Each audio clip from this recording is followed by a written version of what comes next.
The Blue Castle. Chapter 26. The next day passed for Valancy like a dream. She could not make herself or anything she did seem real. She saw nothing of Barney, though she expected he must go rattling past on his way to the port for a license. Perhaps he had changed his mind. But at dusk the lights of Lady Jane suddenly swooped over the crest of the wooded hill beyond the lane. Valancy was waiting at the gate for her bridegroom. She wore her green dress and her green hat because she had nothing else to wear. She did not look or feel at all bride-like, she really looked like a wild elf straight out of the greenwood. But that did not matter. Nothing at all mattered except that Barney was coming for her. "Ready," said Barney, stopping Lady Jane with some new, horrible noises. "Yes." Valancy stepped in and sat down. Barney was in his blue shirt and overalls. But they were clean overalls. He was smoking a villainous-looking pipe and he was bareheaded. But he had a pair of oddly smart boots on under his shabby overalls. And he was shaved. They clattered into Deerwood and through Deerwood and hit the long, wooded road to the port. "Haven't changed your mind?" said Barney. "No." "Have you?" "No." That was their whole conversation on the 15 miles. Everything was more dreamlike than ever. Valancy didn't know whether she felt happy, or terrified, or just plain fool. Then the lights of Port Lawrence were about them. Valancy felt as if she were surrounded by the gleaming, hungry eyes of hundreds of great, stealthy panthers. Barney briefly asked where Mr. Towers lived, and Valancy as briefly told him. They stopped before the shabby little house in an unfashionable street. They went into the small, shabby parlor. Barney produced his license. So he had got it. Also a ring. This thing was real. She, Valancy Stirling, was actually on the point of being married. They were standing up together before Mr. Towers. Valancy heard Mr. Towers and Barney saying things. She heard some other person saying things. She herself was thinking of the way she had once planned to be married away back in her early teens when such a thing had not seemed impossible. White silk and tulle veil and orange blossoms, no bridesmaid. But one flower girl in a frock of cream shadow lace over pale pink, with a wreath of flowers in her hair, carrying a basket of roses and lilies of the valley. And the groom, a noble-looking creature, irreproachably clad in whatever the fashion of the day decreed. Valancy lifted her eyes and saw herself and Barney in the little, slanting, distorting mirror over the mantelpiece. She in her odd, unbridled green hat and dress, Barney in shirt and overalls. But it was Barney. That was all that mattered. No veil, no flowers, no guests, no presents, no wedding cake, but just Barney. For all the rest of her life, there would be Barney. "Mrs. Snaith, I hope you will be very happy," Mr. Towers was saying. He had not seemed surprised at their appearance, not even at Barney's overalls. He had seen plenty of queer weddings up back. He did not know Valancy was one of the Deerwood Stirlings, he did not even know there were Deerwood Stirlings. He did not know Barney Snaith was a fugitive from justice. Really, he was an incredibly ignorant old man.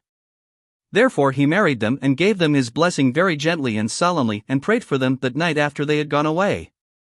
His conscience did not trouble him at all. "What a nice way to get married," Barney was saying as he put Lady Jane in gear. "No fuss and flub-dub. I never supposed it was half so easy."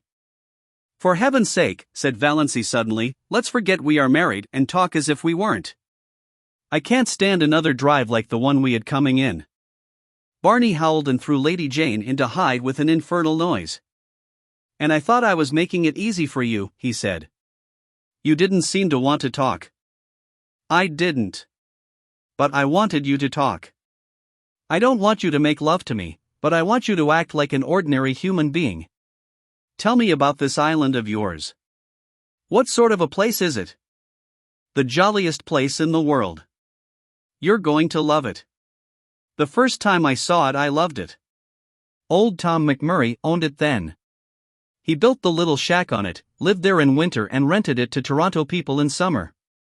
I bought it from him, became by that one simple transaction a landed proprietor owning a house and an island. There is something so satisfying in owning a whole island. And isn't an uninhabited island a charming idea? I'd wanted to own one ever since I'd read Robinson Crusoe. It seemed too good to be true. And beauty. Most of the scenery belongs to the government, but they don't tax you for looking at it, and the moon belongs to everybody. You won't find my shack very tidy. I suppose you'll want to make it tidy. Yes, said Valancy honestly. I have to be tidy. I don't really want to be. But untidiness hurts me. Yes, I'll have to tidy up your shack. I was prepared for that, said Barney, with a hollow groan. But, continued Valancy relentingly, I won't insist on your wiping your feet when you come in. No, you'll only sweep up after me with the air of a martyr, said Barney. Well, anyway, you can't tidy the lean-to. You can't even enter it. The door will be locked and I shall keep the key. Bluebeard's chamber, said Valancy. I shan't even think of it. I don't care how many wives you have hanging up in it. So long as they're really dead. Dead as doornails. You can do as you like in the rest of the house. There's not much of it, just one big living room and one small bedroom. Well built, though. Old Tom loved his job. The beams of our house are cedar and the rafters fir. Our living room windows face west and east.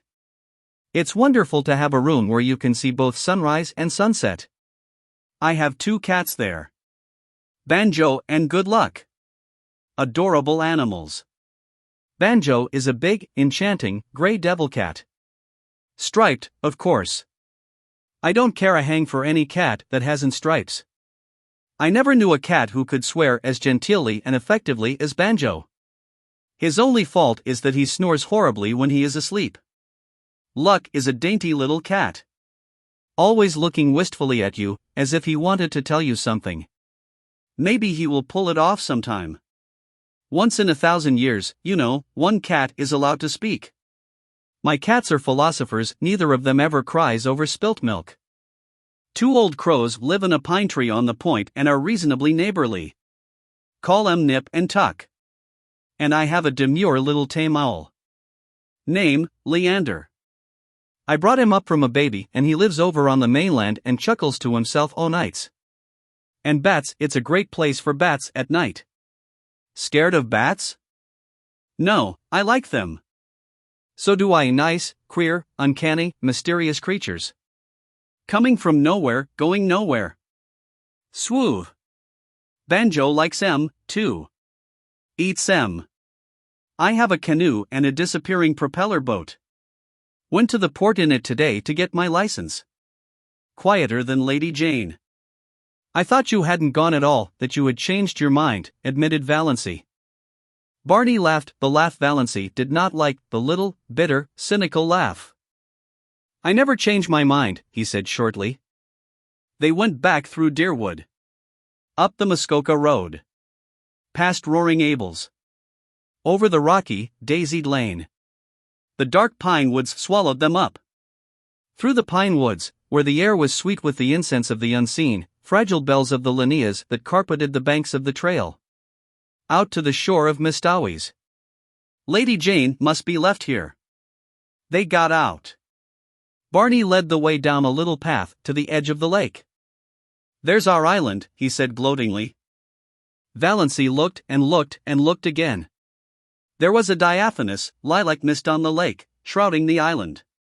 Through it the 2 enormous pine trees that clasped hands over Barney's shack loomed out like dark turrets. Behind them was a sky still rose-hued in the afterlight, and a pale young moon. Valancy shivered like a tree the wind stirs suddenly. Something seemed to sweep over her soul. My blue castle, she said. Oh, my blue castle. They got into the canoe and paddled out to it. They left behind the realm of everyday and things known and landed on a realm of mystery and enchantment where anything might happen, anything might be true. Barney lifted Valancy out of the canoe and swung her to a lichen-covered rock under a young pine tree. His arms were about her, and suddenly his lips were on hers. Valancy found herself shivering with the rapture of her first kiss. Welcome home, dear, Barney was saying.